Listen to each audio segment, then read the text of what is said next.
Yeah, franchise cricket's hard. I think you come in a week or two before the tournament starts. Your overseas players sometimes are arriving, a day or two before the first game. So it's unique in that sense, and it has to cut through all of the different cultures that exist around the country, because you've got players coming in from other teams. So there's not this sort of instant.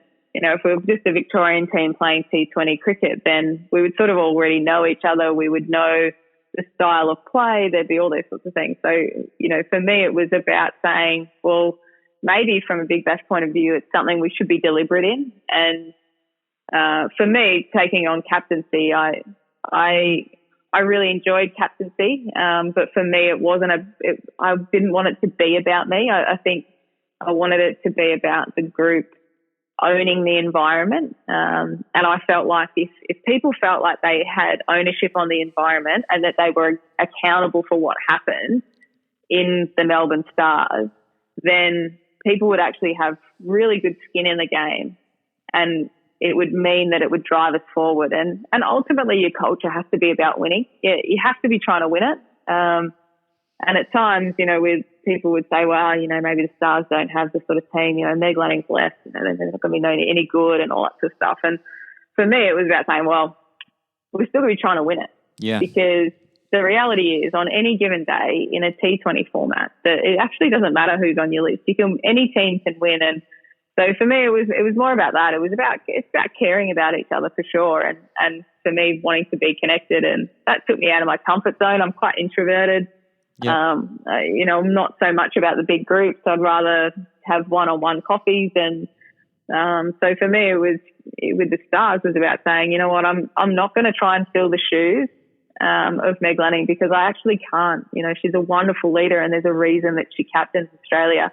And I also can't fill the shoes of her from a playing perspective.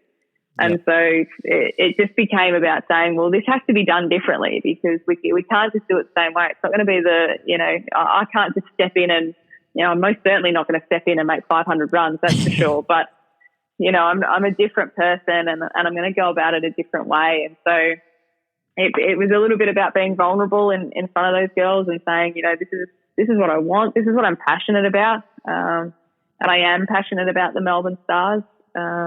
I was lucky that's where I wanted to go, and I still remember Clint Cooper and David Hussey walking in to talk to the Victorian squad, as well as the Renegade CEO came in afterwards, and they were talking. And when David Hussey was talking about how he felt about the Melbourne Stars, I was like, that's what I want to be a part of. And so, being passionate about it, and I wanted to be a one franchise player and to sort of do that, and I wanted people to love playing for the Melbourne Stars. And if I felt like if we could shift the culture, then the performance side will come. And I do genuinely believe that. And I believe that the Melbourne Stars could win the WBBL, this coming season. And, it's not about what I've done or anything like that. But I think that once you get things going in the right direction, then I think the winning can sort of look after itself. And I'm excited about their future and what they can do.